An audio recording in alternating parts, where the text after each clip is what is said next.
नमस्कार, सर्वांचे खूप खूप स्वागत आहे माझ्या यूट्यूब चॅनलवर। आज आहे शुक्रवार आणि आज आहे संकष्टी चतुर्थी। प्रत्येक महिन्यामध्ये चतुर्थी येत असते आणि प्रत्येक महिन्यातील चतुर्थीचं महत्त्व हे वेगवेगळं असते। या व्हिडिओमध्ये मी तुम्हाला कापुराचा एक उपाय सांगितलेलाच आहे, त्यासोबत एक तमालपत्राचा उपाय सांगितलेला आहे आणि चंद्रोदयाची वेळ देखील सांगितलेली आहे। त्यामुळे व्हिडिओ शेवटपर्यंत नक्की बघा। कमेंटमध्ये ओम गणपती नमः लिहायला विसरू नका। आणि चतुर्थी तिथी ही गणपती बाप्पांना समर्पित आहे। आपल्याला त्यांच्या सेवेबरोबर त्यांच्या उपासनेबरोबरच काही उपाय करणे देखील खूप महत्त्वाचे आहे। म्हणूनच आज या व्हिडिओमध्ये मी तुम्हाला एक अत्यंत सोपा आणि प्रभावी उपाय सांगणार आहे। आज आहे संकष्टी चतुर्थी। संध्याकाळी कापुरासोबत जाळा ही एक वस्तू। कापूर हे आपल्या आजूबाजूतील वातावरण शुद्ध करते, पवित्र करते, घरातील नकारात्मकता दूर करते व घरात सकारात्मक ऊर्जेचा प्रभाव जास्त असतो। त्यामुळे घरात कापूर जाळावाच। त्याबरोबरच अजून एक वस्तू जाळायची आहे। आजच्या या शुभ दिनी आपल्याला एक वस्तू घरात जाळायची आहे। घरातील भांडणे, वास्तुदोष, पितृदोष, नजरबाधा सर्व काही नष्ट होईल। घराची, मुलाची, पतीची खूप प्रगती होईल। तर हा कापूर संध्याकाळी कशासोबत जाळायचा आहे आणि काय करायचे आहे संपूर्ण माहिती मी या व्हिडिओमध्ये दिलेली आहे। व्हिडिओ शेवटपर्यंत बघा आणि माहिती आवडल्यास चॅनलला लाईक, शेअर आणि सबस्क्राईब नक्की करा आणि बेल आयकॉनला प्रेस करा, जेणेकरून नवनवीन व्हिडिओ तुम्हाला बघायला मिळतील। तर आपण बघूयात। प्रत्येक महिन्यात चतुर्थी ही येत असते आणि प्रत्येक महिन्याच्या चतुर्थीचं महत्त्व देखील वेगवेगळे असते। त्यामुळे आज हा प्रभावी उपाय संध्याकाळी तुम्ही नक्की करा। गणपती बाप्पा हे विद्येचे, ज्ञानाचे देवता आहेत। या दिवशी गणपती बाप्पांची पूजा केल्याने आपल्या आयुष्यातील सर्व अडथळे दूर होतात, आपल्या मुलांच्या अभ्यासामध्ये प्रगती होते, सर्व संकटातून मुक्ती होते। चतुर्थीच्या दिवशी गणेश तत्व हे पृथ्वीवर जास्त प्रमाणात सक्रिय असते। त्यामुळे या दिवशी असे काही प्रभावी उपाय केल्यास निश्चितच त्याचे फळ आपल्याला जास्तीत जास्त लवकरात लवकर मिळते। आज जो उपाय मी तुमच्यासोबत शेअर करणार आहे तो उपाय तुम्हाला आज संध्याकाळी करायचा आहे।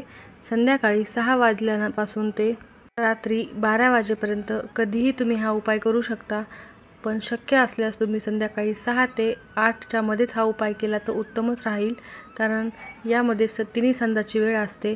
या वेळेत लक्ष्मी आपल्या घरात प्रवेश करत असते आणि यावेळेस खूप सकारात्मक लहरी वातावरणामध्ये असतात।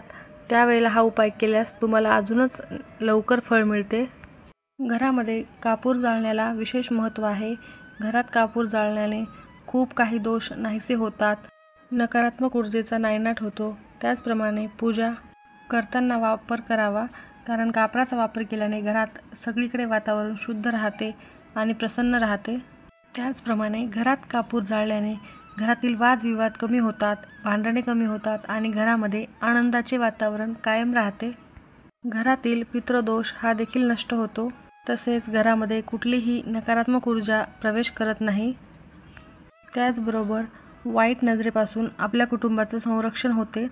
तसेच आजचा हा उपाय केल्याने घरात जर लहान मुलं सतत चिडचिड करत असतील, काही सांगितल्यास ऐकत नसतील, कोणतेही काम करत नसतील, अभ्यासामध्ये त्यांचं लक्ष लागत नसेल, या संपूर्ण गोष्टीतून सुटका मिळते आणि त्यांच्या अभ्यासात लक्ष लागते। त्याचबरोबर हा उपाय केल्यानंतर तुमच्या मुलात बदल झालेला तुम्हाला नक्की जाणवेल। जी स्त्री हा उपाय आवर्जून करते त्या घरामध्ये माता लक्ष्मी नेहमी राहते। तसेच घरात दररोज भांडणे होत असतील, मग ही भांडणे नवरा बायकोची असो किंवा इतर कोणत्याही व्यक्तींची असो, जर घरात सतत वाद होत असतील तर यासारख्या सर्व समस्या या उपायाने दूर होतात।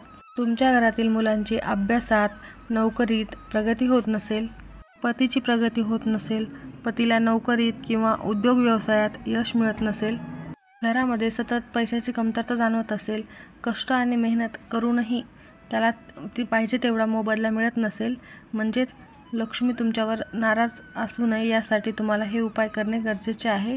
कोणतीही गोष्ट तुमच्या मनासारखी घडत नसेल, घरामध्ये सतत अडचणी, अडथळे आणि आजारपण यांना सामोरे जावं लागत असेल, कोणतेही शुभ कार्य हे निर्विघ्नपणे पार पडत नसेल, तर आज संध्याकाळी हा उपाय तुम्ही आवर्जून करा।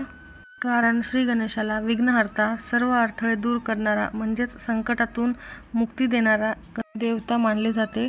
तसेच गणपती बाप्पा हे इच्छापूर्ती देवता देखील आहेत आणि म्हणूनच आपण हा उपाय जर केलात तर श्री गणेशाच्या कृपेने आपल्या आयुष्याचं सोनं झाल्याशिवाय राहणारच नाही। आपल्या आयुष्यात आनंद निर्माण होईल, घरामध्ये सुख शांती कायम नांदेल, पैशाची भरभराट होईल, लक्ष्मी अखंड नांदेल, घरामध्ये सुख शांती समृद्धी टिकून राहील. उपाय करण्यापूर्वी सर्वप्रथम तुम्हाला तुमच्या देवघरातील दररोज जो दिवा लावतो आपण तो दिवा लावायचा आहे. तुळशीजवळ दिवा लावायचा आहे.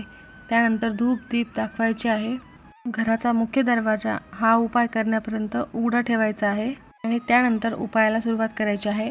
उपाय करण्यासाठी तुम्हाला एक मातीची पंती घ्यायची आहे किंवा तुमच्याकडे एखादं कापूर जाळायचं भांडं असेल तर ते घेऊ शकता किंवा एखादी प्लेट किंवा वाटी घेऊ शकता किंवा एखाद्या निरंजनमध्ये तुम्ही कापूर जाळू शकता. सर्वप्रथम आपल्याला त्या मातीच्या पणतीमध्ये थोडेसे तांदूळ ठेवायचे आहेत. त्या तांदूळावरती आपल्याला एक खोबऱ्याची वाटी ठेवायची आहे किंवा एखादा खोबऱ्याचा तुकडा घेतला तरीही चालेल. सुकं खोबरं जे आपण पूजेमध्ये वापरतो ते आपल्याला इथे घ्यायचं आहे आणि ते सुकं खोबरं आपल्याला तांदूळावरती ठेवायचं आहे. त्या खोबऱ्याची जी पांढरी बाजू असते ती वरच्या साईडला येईल अशा पद्धतीने ठेवायचं आहे. त्यानंतर आपल्याला त्या खोबऱ्याच्या तुकड्यावरती 2 कापराच्या वड्या ठेवायच्या आहेत. कापूर हा भीमसेनी असेल तर उत्तमच आहे, नसेल तर तुम्ही साधा कापूर घेतला तरीही चालेल. त्यानंतर आपल्याला 2 अखंड फुलांच्या लवंग घ्यायच्या आहेत आणि 2 हिरवी वेलची ठेवायची आहे. त्यानंतर आपल्याला हा कापूर जो आहे तो देवासमोर प्रज्वलित करायचा आहे. कापूर प्रज्वलित केल्यावर त्यावर आपल्याला गाईचे तूप टाकायचे आहे. तूप असेल तर उत्तमच, नसेल तरी चालते, परंतु असल्यास तुम्ही तूप नक्की टाका, कारण तूप हे माता लक्ष्मीला आवडते. तुपाच्या वासाने आपल्या घराकडे लक्ष्मी आकर्षित होत असते असे सांगण्यात आले आहे. म्हणूनच 2 ते 3 थेंब तूप आपल्याला या ठिकाणी टाकायचे आहे. त्यानंतर तुम्हाला ओम श्रीम विघ्नहर्ताय नमः, ओम श्रीम विघ्नहर्ताय नमः या मंत्राचा जप करायचा आहे. जोपर्यंत कापूर जळत नाही तोपर्यंत सातत्याने आपल्याला हा मंत्र जप करायचा आहे. काही वेळाने देवघरासमोरून ते आपल्याला कापराचे भांडे उचलायचे आहे आणि याचा धूर सर्व घरामध्ये पसरू द्यायचा आहे. त्याचबरोबर आपल्या मुख्य दरवाजावर काही वेळेपर्यंत हे आपल्याला भांडं ठेवायचं आहे. पुन्हा तेथून उचलून आणल्यानंतर हे भांडं आपल्याला देवघरामध्ये ठेवायचं आहे. जोपर्यंत कापूर जळत आहे तोपर्यंत तुम्हाला त्याच मंत्राचा जप करायचा आहे जो मी तुम्हाला याआधी सांगितला आहे. यामधल्या वस्तू शांत झाल्यानंतर आपल्याला जो खोबऱ्याचा तुकडा ठेवला होता तो आणि थोडेसे तांदूळ निर्माल्यामध्ये टाकून द्यायचे आहे. तो खोबऱ्याचा तुकडा घरातूनही खायचा नाही, त्यामध्ये आपल्या घरातील नकारात्मकता आलेली असते आणि म्हणूनच खोबरं खाल्लं जात नाही. अशा पद्धतीने एक छोटासा उपाय तुम्हाला आज संध्याकाळी करायचा आहे. तसेच तुमच्या मनामध्ये खूप दिवसापासून एखादी इच्छा असेल आणि ती पूर्ण होतच नसेल तर त्यासाठी जेव्हा तुम्ही हा उपाय करत असता तेव्हा तुम्हाला एक तमालपत्र घ्यायचं आहे. त्याला आपण तेजपत्ता असे म्हणतो, ते घ्यायचे आहे. त्या तमालपत्रावर कुंकामध्ये थोडेसे पाणी टाकून त्याच्या गंधाने किंवा लाल पेनाने तुम्हाला तुमच्या मनात जी काही इच्छा आहे ती एकदम शॉर्टमध्ये लिहायची आहे. 1 ते 2 शब्दातच तुम्हाला ती इच्छा लिहायची आहे. जसे की नोकरी मिळण्यासाठी, प्रगती होण्यासाठी, मुलांची प्रगती होण्यासाठी, शत्रू नष्ट होण्यासाठी जी काही इच्छा असेल ती त्या ठिकाणी लिहायची आहे. आणि जेव्हा तुम्ही तुमच्या देवघरासमोर कापूर प्रज्वलित करत असाल तेव्हा हे पान आपल्या उजव्या हातामध्ये घ्यायचं आणि गणपती बाप्पांचं नामस्मरण करायचं. आपली जी काही इच्छा असेल ती व्यक्त करायची आणि हे जे तमालपत्राचं पान आहे ते आपल्याला त्या कापरासोबत जाळायचे आहे. असे केल्याने आपल्या सर्व इच्छा मनोकामना पूर्ण होतात. हा उपाय त्यामुळे तुम्ही करू शकता. जर तुमच्या घरामध्ये सतत अडचणी असतील, आलेला पैसा टिकत नसेल किंवा कष्ट आणि मेहनत करून पैसा येत नसेल तर दररोज रात्री तुमच्या स्वयंपाकघरामध्ये 2 कापराच्या वड्या आणि 2 लवंगा ह्या जाळायच्या आहेत. 45 दिवस नियमाने हा उपाय तुम्ही नक्की करा आणि तुमच्या घरामध्ये ज्या काही अडचणी आहेत त्या 100% दूर होतीलच. तुमच्या घरामध्ये पैसा येण्याचे सर्व मार्ग मोकळे होतील. तसेच घरामध्ये सतत नवरा बायकोंचे भांडणं होत असतील, कोणत्याही वेळेत सकाळ संध्याकाळ त्यांच्याकडे वादावाद होत असेल तर त्यासाठी दररोज रात्री झोपताना उशीखाली तुम्हाला कापराच्या 2 वड्या घेऊन झोपायच्या आहे. त्यामुळे नकारात्मकता निघून जाते. आपल्यामध्ये काही नकारात्मक विचार असतील, कोणाबद्दल जे काही वाईट विचार असतात ते सुद्धा निघून जातात आणि त्यामुळेच पती पत्नीमध्ये घट्ट नातं निर्माण होते आणि मुलांच्या अभ्यासात प्रगती होते, मुलांच्या बौद्धिक क्षमतेमध्ये वाढ होते आणि नवरा बायकोतील भांडण हे नष्ट होतात. नक्की करा, अत्यंत प्रभावी उपाय आहे. घरामध्ये सुतक असेल तर हा उपाय करता येणार नाही. स्त्रियांना मासिक धर्म असेल तर त्यांनी देखील हा उपाय करायचा नाही आहे.